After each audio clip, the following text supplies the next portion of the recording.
नमस्कार सखीनो.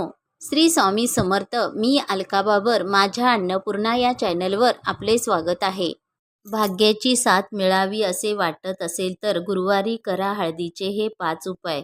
हळदीने भगवान विष्णूची पूजा करतात आणि हळदीचा टिळा लावतात. याच कारणामुळे हळदीचे पौराणिक महत्त्वही विशेष मानले जाते. गुरुवारी हळदीचा वापर केल्याने तुमच्या कुंडलीतील बृहस्पतीची स्थिती मजबूत होते. आज हळदीशी संबंधित 5 चमत्कारिक उपाय पाहूया.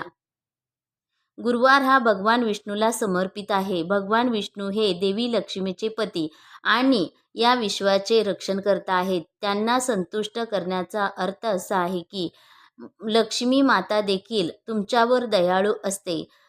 हळद ही भगवान विष्णूच्या आवडत्या वस्तूपैकी एक आहे. जे लोक गुरुवारी उपवास करतात तेही हळदीने भगवान विष्णूंची पूजा करतात आणि हळदीचा टिळा लावतात. याच कारणामुळे हळदीचे पौराणिक महत्त्वही विशेष मानले जाते.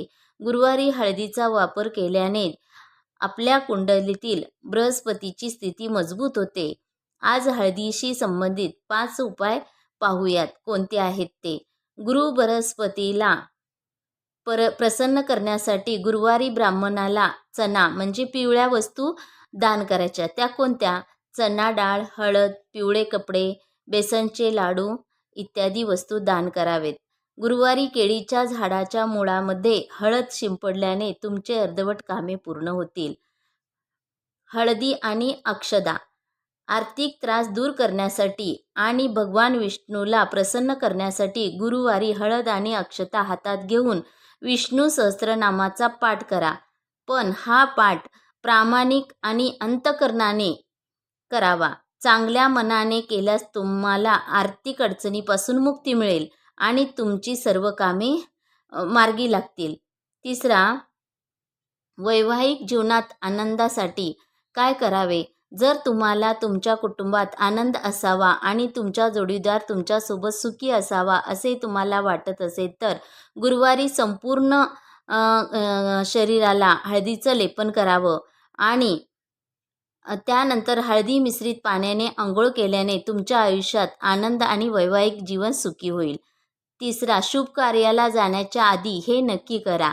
गुरुवारी तुम्ही कोणत्याही शुभ कार्यासाठी जात असाल तर प्रथम गणेशजींना हळदीचा टिळा लावा आणि नंतर स्वतः हळदीचा टिळा लावून घ्यावा.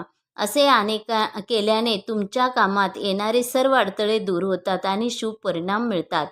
तसेच आर्थिक कमतरता दूर करण्यासाठी गुरुवारी हळदीच्या 5 पूर्ण गाठी घ्यायच्या आणि त्या लाल कपड्यात बांधून बंडल बनवा आणि तुमच्या पैशाच्या जागी ठेवा. तुमच्या घरातील आर्थिक कमतरता हळूहळू दूर होऊ लागेल. लक्ष्मी माता तुमच्यावर कृपा करू लागेल आणि दर महिन्याला ही हळद एका पवित्र ठिकाणी पुरून टाका आणि नंतर दुसऱ्या हळदीच्या गाठी ठेवा.